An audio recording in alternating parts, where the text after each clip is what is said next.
What if one region of the world held the keys to global power? A place where three major religions were born, where the world's most valuable resource lies underground, and where the borders were drawn by outsiders. For over a century, the Middle East has been trapped in cycles of war and foreign intervention. But why does conflict happen here again and again? To understand this, we must go back thousands of years. The Middle East is often called the cradle of civilization.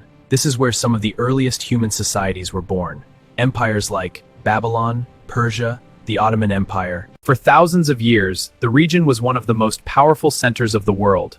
But its strategic importance also meant everyone wanted control, and that struggle never truly ended. The Middle East is sacred to three of the world's largest religions: Islam, Christianity, and Judaism. At the center of this spiritual geography lies Jerusalem, a city considered holy by all three faiths. For centuries, control over these holy sites has been deeply tied to identity, power, and politics. When religion mixes with nationalism and territorial claims, conflict becomes much harder to resolve. But religion alone does not explain the region's instability.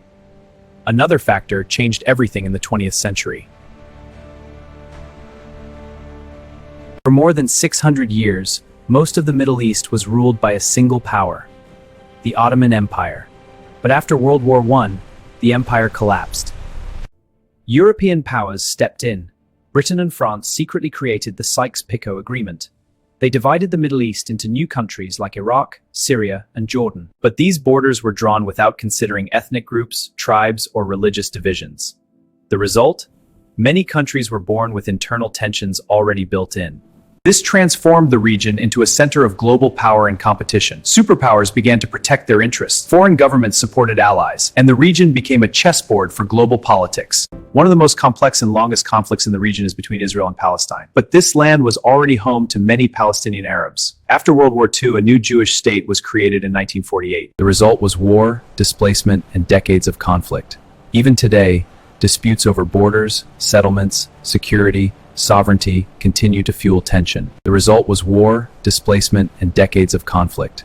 Even today, disputes over borders, settlements, security, sovereignty continue to fuel tension. The Middle East is also the stage for proxy wars. Instead of fighting directly, powerful nations support different sides in conflicts.